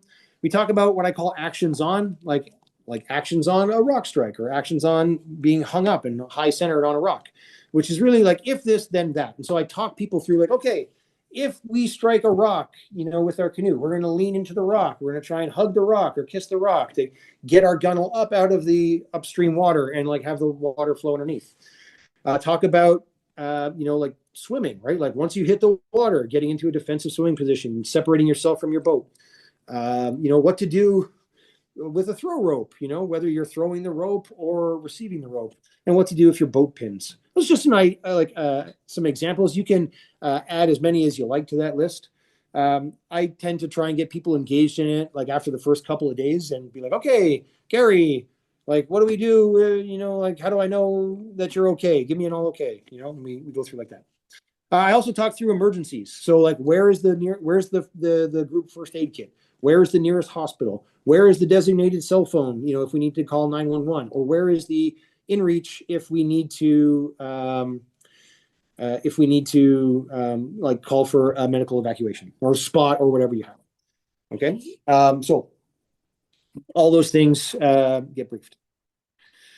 Some practical advice. Okay. Oh, sorry. Go back. I wonder, Gary, can you stop sharing for a minute? I'll see if I can see if I can share. Oh, only the host can share this meeting. All right. Email it to me. Yeah, I did. So you've got like the version 2. I sent it out like maybe 30 minutes, 40 minutes before the meeting. That was version 2. Or I'm Okay. on version 2. All right. Oh, maybe I'm not. Hang on. I think you're not, because my typos were Okay, still let there that you me, corrected. okay. Let me see if I can get out of here. Okay. Stand by, folks, while Gary switches things. I'm going to go take some questions from the chat. Okay. All right. Screening process. Would it be standard practice to collect emergency contacts for an organizer? Yes. I think it's always a very good practice. What I like to do is that sheet that I showed you, I put it on Google Drive. I share the link. I get people to update it. And then I share that with Bill. so that if, Bill gets an email from the RCMP looking for a missing Joe Tobin party, he can go there and be like, okay, yeah, they were supposed to be here on this day. Here's their contact info. And we can help them out from there. Janice, I like to collect emergency contacts. Yes, I agree. If we have someone who needs medical assistance, great to have someone else to call for medical info or to meet us at the hospital, for sure. Suzanne, what is the feeling around trip leaders needing a spot satellite-based contact device? Need is a strong word. And in fact, we have a number of members that feel that we are cheating the wilderness experience if we remain too connected to civilization. I can tell you that I will not go into the backcountry without it. Because particularly as a group leader, if someone has a serious medical condition, they have a heart attack, they have something, like I want to be able to call for help. So I will bring one. I have no opinion on Spot over Garmin over whatever else is out there. But yeah, I like to have one. You don't have to. It's up to you and about how you interpret risk. For me, it's part of my risk mitigation strategy. Okay, we'll come back to that. Okay, Gary, bounce ahead a couple slides. Okay. Another one. All right, cool. Janice, over to you and tell me about this email. Yeah, sounds good. This was the very big credit trip that we had on the weekend. Ended up being 17 boats. Joe, it was a bit like your situation, aiming for maybe 8 tandems, and bottom line ended up at 17. I thought what really helped and really worked well to help us keep organized was a pretty detailed email. Let's see if Gary can go back to it. Yeah, sorry about that. You have betrayed us, Computer Gary. went wacko here.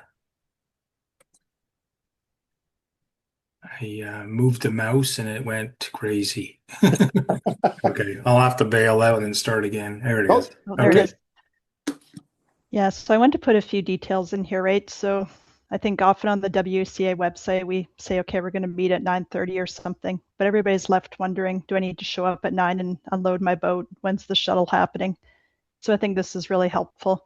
You got a guy like Richard came on the trip, but not doing the shuttle. So he knew to show up a little bit later and had a good view of when we're actually putting on. Yes, that was super helpful. For the groups, with such a big group, I enlisted some help. So put Gary in front, leading the way. I knew he knew the river, gave him the briefing, and we were in good hands with him. Tom and Yori were our sweep paddlers, so I knew when I saw them that they were the last boats on the river, and we're good, and we haven't dropped people. I also wanted to reiterate mandatory items in this, right? So just reiterating wetsuit, dry suit, helmets, etc. Painters, flotation bags, and all that kind of good stuff. We talked about the expectation of $5 for an Uber shuttle. Probably the most important part here, a little bit like Joe, I had pre-scouted the river a week in advance. So I knew there was a few hazards here, right? We had a dam, we had a pretty big sweeper that was new, and then we had a log jam. So in this case, it was super helpful that we knew, as we go over underneath the power lines, we had to go left of the island. I always find with some of these briefings on the river before we put on, it can be a whole ton of information. And so I know some people are better retainers of information when they see it ahead of time. So for something like a day trip, not a bad idea to email it ahead of time and people can study it and digest it a little bit. We had a few new people, so just reiterating like whistles, signals, what to do if you're swimming. And then finally, just a little section, this was mostly for me, who didn't have a waiver filled out and who our guests were and who I needed to make sure I was collecting some of the paperwork from. So I think this worked really well. I got a whole bunch of compliments out on the credit last weekend on this really detailed email ahead of time. So I think especially for a day trip, I'm going to try and kind of put this together and help us sort of stay organized and reiterate what we need to do and help everybody stay organized. I think that's it, Joe. Thanks, Janice. That's fantastic. And maybe what I'll ask you to do is if you can get this over to Jeff, we'll get Jeff to include this as one of the things that we can download from the website. Just as a good example of that solid communication from trip leaders to make sure that people know that essential bit of information. Okay, great. All right, now we've done the daily safety brief. We can punch forward a slide, Gary. All right, now we're into practical advice. Okay, so group management, one more. Sorry, this is good. So group management basics, start small, all right? Consider that span of control. You said 17 boats, Janice? Yeah, how did that feel? It was a little bit overwhelming, but I was really grateful that Gary was there. Tom and Yori were helpful. Richard brought his gear. He was ready to help swimmers, etc. So I had lots of help, and Lachlan and Eric were there too. So it was a pretty good group of solid boaters, and didn't turn out to be too bad. That's I was awesome. probably the biggest liability. My daughter and I got caught up on the log jam. That's how it goes sometimes. Which maybe just reiterates you don't need to be the best boater to be the trip organizer. Yeah, Gary would attest to that for me for sure. Yeah, so I mean, Janice brings up a really good point. So like when you have a small group, you've also got a small pool of labor. If you've got a bigger group, you know, your span of control can increase if with a bigger group if you've got the right people helping you and you've delegated that out in a smart way. I would say for your first trip, maybe don't try to take 17 boats down a big river. Start small. Make sure you can keep everybody in sight and that you can keep counting the boats. Okay. Consider a lead boat and a sweep boat. That's what Janice did here. Also consider regrouping points. If you're on a flat water trip and you're crossing like a big body of water, people naturally paddle at different speeds. It's kind of folly to try and keep everyone in single file as you're crossing a big body of water like that. But make sure you identify big regrouping points in advance. So like, okay, maybe we're going to stop at the first island here and regroup. We'll wait for everybody to catch up, do a head count, have a water break, and then we're going to keep going. It's important to be clear, calm, and predictable. Calm leaders create calm groups. Okay, if you have a leader that is running around like a maniac yelling at people, then you are going to get boaters that are running around acting like maniacs that deserve to be yelled at. Okay, so calm leaders and being predictable. People they'll get to know you and your style. And if you are being predictable, that'll allow them to anticipate what you're expecting next from them as followers on this trip. Sometimes you may need to manage people. Okay. Oh, that's not true. You will always need to manage people in group canoeing, but you shouldn't need to manage personalities. And what I mean by this is that sometimes people have big personalities, and sometimes they can be difficult to manage.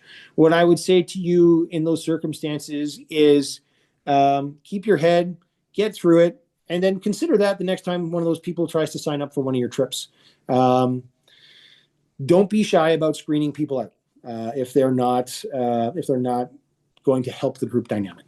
Okay, and know again, the board will have your back in this. If you have someone that is very disruptive, that is not listening to direction, is otherwise causing friction in the group, you have no obligation to take that person with you.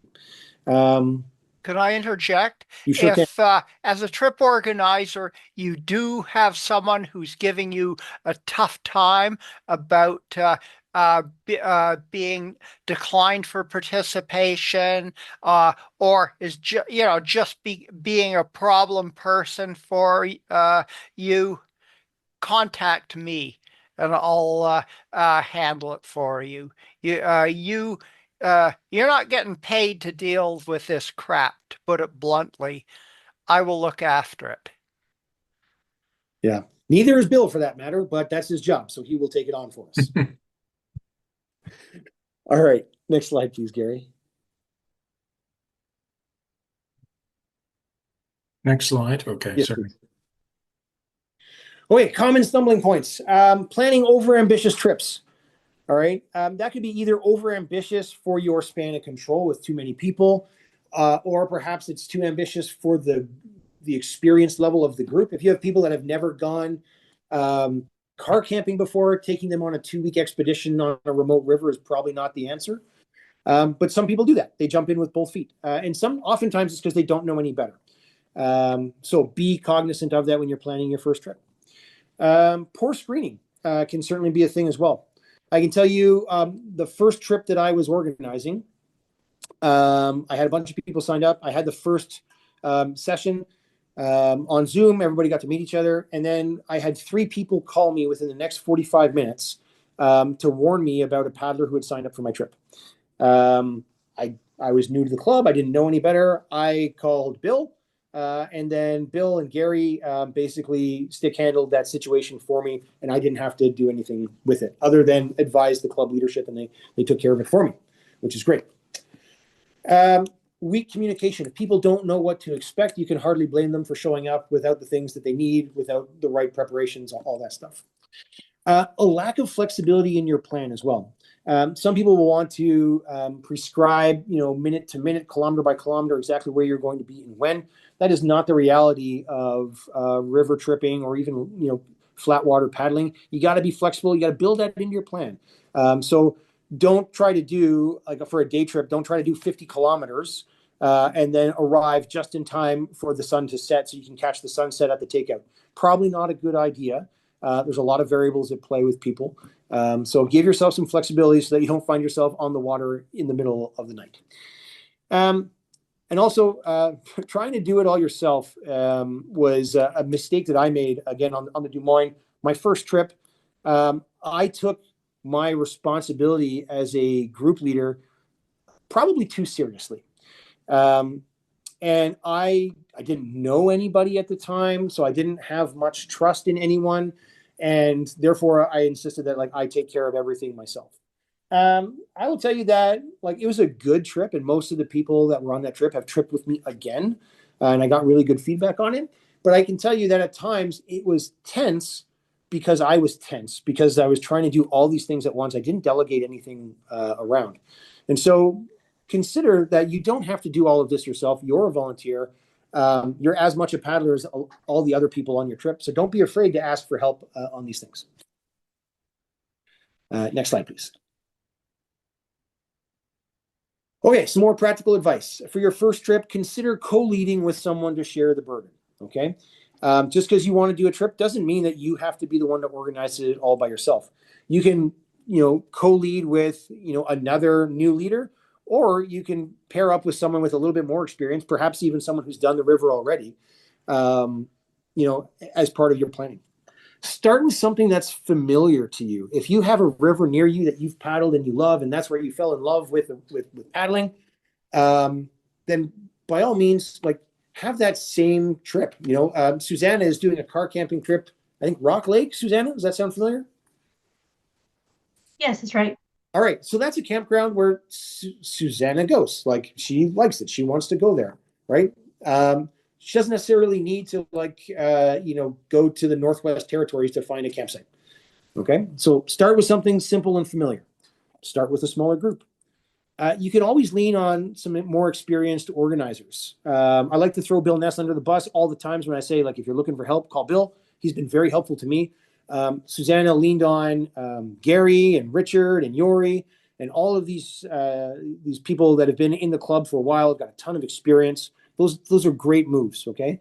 The one thing that I've really noticed since I joined the WCA is that there are no shortage of people that are willing to connect with you to help you by benefiting from their experience.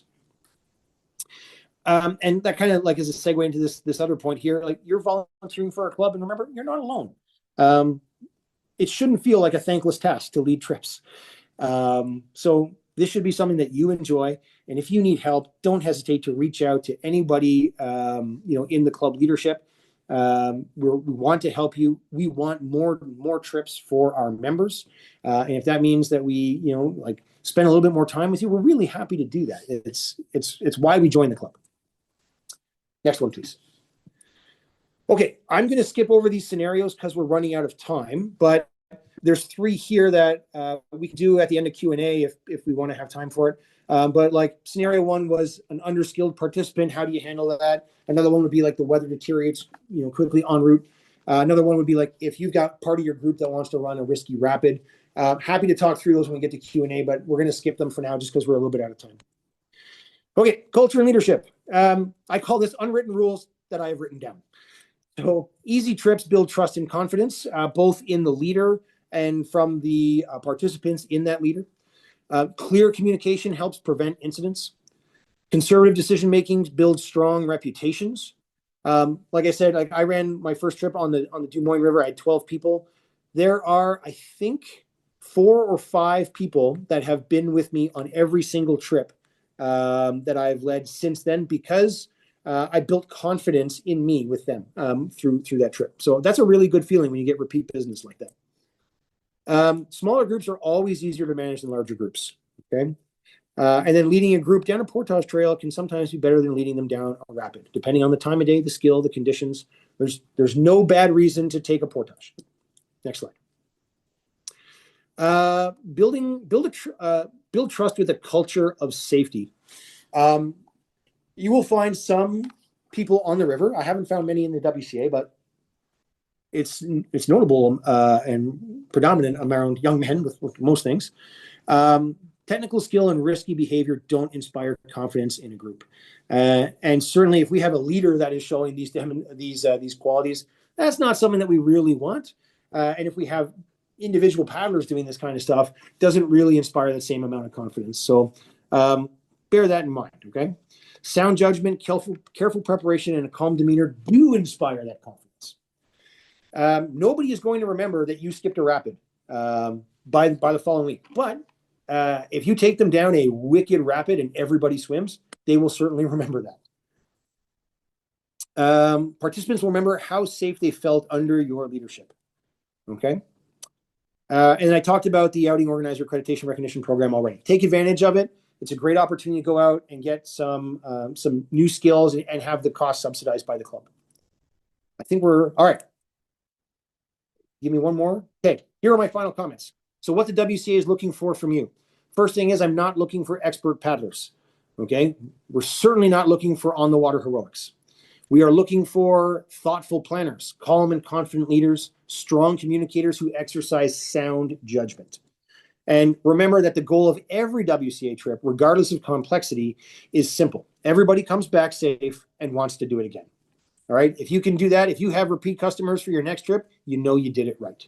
If nobody signs up for your next trip, you may want to do a little bit of self-reflection. Okay. I think that's the last one. There we go. Questions and discussion. Let's drop the PowerPoint deck, Gary, so that we can see folks. All right. So here's what I'll do first. If you have a question, go ahead, put your hands up. I'm going to burn through some of these, and maybe those will answer your questions. So, Larry, yes, dessert. I agree. Really great to have the cost transparent up front. Catherine, thank you. Clayton, sorry I may have missed it, but is that spreadsheet accessible for everyone to play around with and get used to? Yes, it is. So that spreadsheet is it's on the website in the organizer resources page that I was showing earlier. You can find it in there. It's a blank spreadsheet. Okay, so it doesn't look as colorful and exciting as mine does. If you would like a copy of my sanitized spreadsheet so you can see what it looks like when it's filled out, send me an email and I'm happy to share it with you. Yeah, so if you go down the left here, organized resources, it opens up a page and the spreadsheet should be here. And like you could tailor it to winter camping, canoeing, whatever, hiking, once it opens. All right.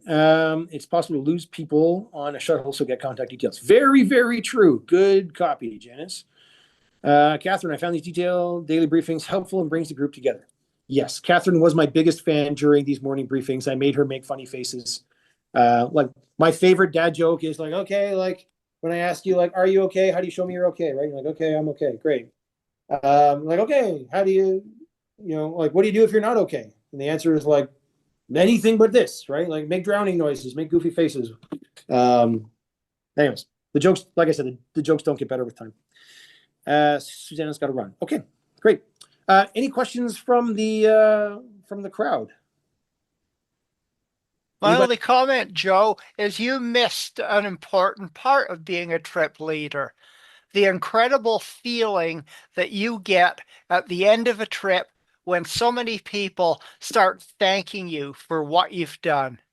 I always found that incredibly satisfying. It sounds like you have, and Gary has also. It it makes it all worthwhile. Bill, that is such a profound point. You are absolutely right. I did forget to mention that. I'll give you like a quick anecdote. So at the end of my trips, I always do like an after action review, and I start with a story of an interaction I had with my kids. I took them on we had been going backcountry camping for 2 weeks every year since they were like knee high to a grasshopper. And I decided one year, I'm like, okay, well, I'm in the Army. We do after action reviews or AARs. I said, okay, kids, like, come around. We're going to do an AAR for this trip. Like, what do we forget? What do we got to do better next time? Like, we forgot to bring like the sprinkled dust for the campfire that makes it change colors, right? Like, we got to capture the stuff. And so my daughter looked at me, and this is my daughter perfectly. She's like, no, we're not going to do that. But what we should do is 3 stars and a wish. And I'm like, what is that? 3 stars and a wish. And she said that, okay, well, 3 stars and a wish is you'd say 3 things that you liked. And then if you wish to change, if you could make a wish and change something, what would it be? So we did that. And I've actually been using that same model for an AAR on all of my trips. And when I was on the Des Moines River, I got like positive feedback, like what Bill is saying. But I would say it was generally like superficial. So it was like, yeah, the river was great. The food was awesome. Thanks for your planning. Like, planning was great. Good organization. Like, I appreciate it. My next trip was to Petawawa, and out of the 12 people that came with me on the Des Moines, I had 8 come over, convert to the Petawawa. And we did 3 stars in the wish. And I would say like the feedback was like a lot deeper and a lot more profound. And people were like opening up and sharing about like what this trip meant to them and what they get out of paddling and that kind of stuff. And it wasn't until I was in the tent, I was sharing a tent with Shahar Dembo that night. And Shahar like kind of like threw me an elbow. He's like, hey man, I don't know if you realize what just happened out there, but like that was like some next level feedback. Like that was like really deep stuff. And he kind of like talked about like what some of the things people had shared. I'm like, oh yeah, man, like that was really deep. And it was just a really fulfilling experience. So absolutely, Bill, like that, there's nothing that compares to like people showing genuine appreciation for the work that you've done. There's a lot of work to put these things together. I left that part out too. It's a lot of work. It's totally worth it, but it is a lot of work. But like it's great when you've done a good job, and when you get that repeat business that I'm talking about, like Catherine. I met Catherine last year. She signed up for my Mississinapi trip. Never met her before. She popped into my office one day because she was working where I was working for a bit. Popped in, we met each other, and like she signed up for my blood vein trip this year. When you get that repeat business, it's really good affirmation that you're doing a good job. Anybody else have questions or comments? Jeff.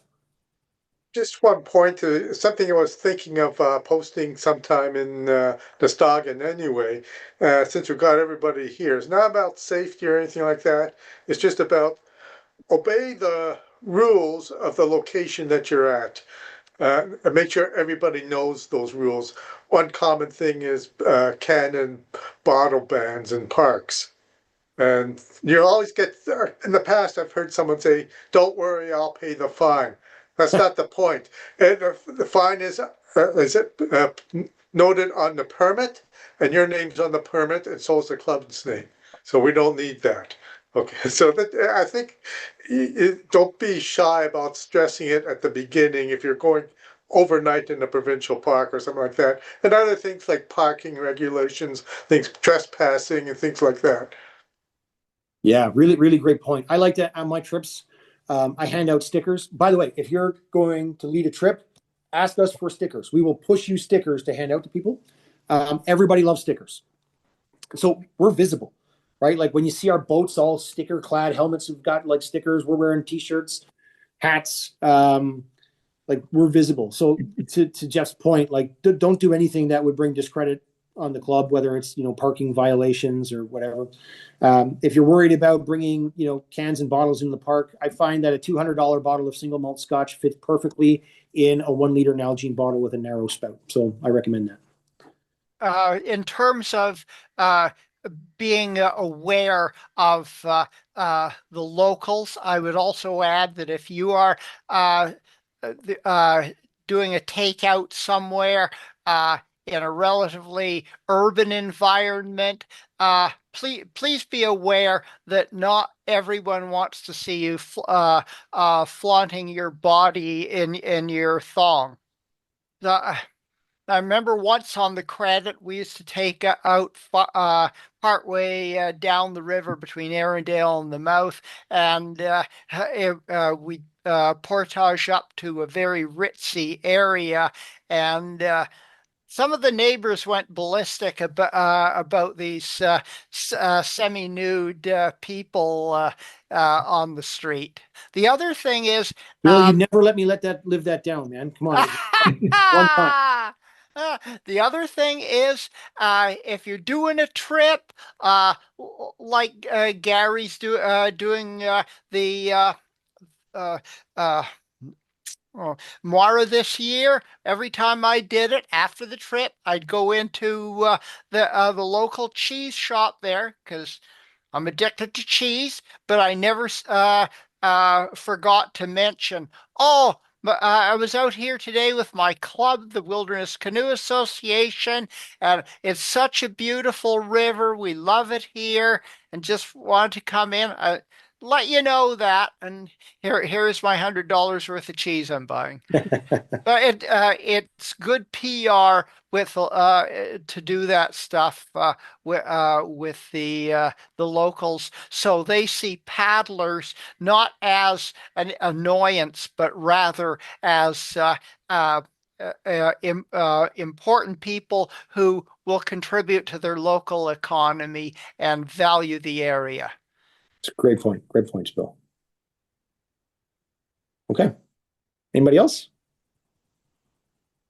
Yeah, I would say one thing that I've learned over the years is, we put effort in, but you actually get it back in multiple folds because people start inviting you on other things.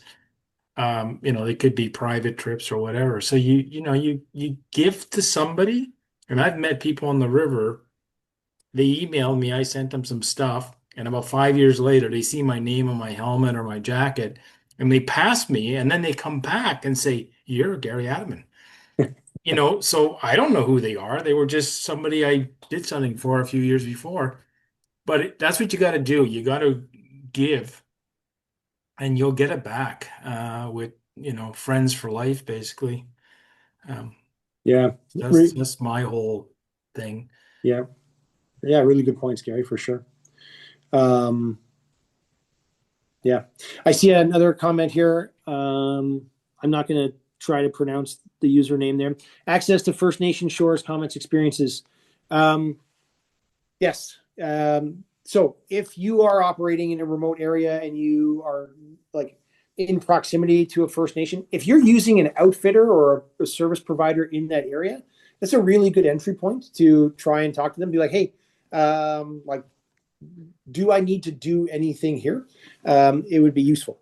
So some of them will be able to put you in contact if you're planning to stay on on the river, next to a reserve, or if you plan to take out along their shores and cross their territory. It's always courteous to reach out to those communities and ask permission, the same way you would if it was a private land. And if you don't know who to call, if you're using an outfitter, that's the easiest way to make some connections in the community and a good starting point. So experience is generally positive. And if there is some kind of local tension in the area, a local will be able to tell you about that so they can sensitize you to the nuances there. So I hope that answers your question. Okay, great. Thanks, Allison. Anybody else? All right. So by show of hand, who's going to be a new WCA trip leader? All right. Awesome.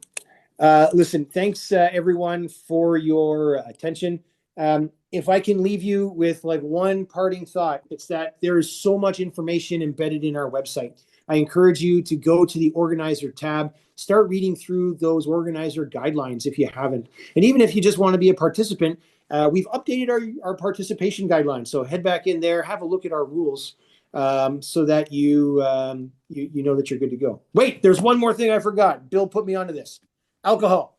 All right, I forgot. I put it on the updated slides, but we didn't get those ones presented till more than halfway through. There's no alcohol on our trips. Okay, so like same way that most paddling companies use for policies, you're sober on the water. Okay, so our insurance company will not cover any accidents involving alcohol. So no booze on the water or other intoxicants of whatever flavor you like. But there's nothing that prevents us, if you're around a campfire at night, sharing a drink around the fire. As long as you put it away by the time you go to bed, generally you're like more than 8 hours away from paddling anyways. And so that's a pretty good balance. So no booze on our trips. Bill would have given me a fail for this presentation if I forgot to mention that. So, okay. Now I can carry on my farewells. Thanks very much, everyone, for your attention. I hope to see you guys all on the water. If you are interested in leading a trip, reach out to me, reach out to Bill, reach out to anybody else on the board or of our directors, and we'll be super happy to put you in contact with someone that has done that river before or that trip before, or just help coach you through the process. Or we'd be more than happy to assist you in putting something together. So get out there, get paddling, get on the river, and take some friends with you. All right. All the best, everyone. Take care. Thank you. Bye.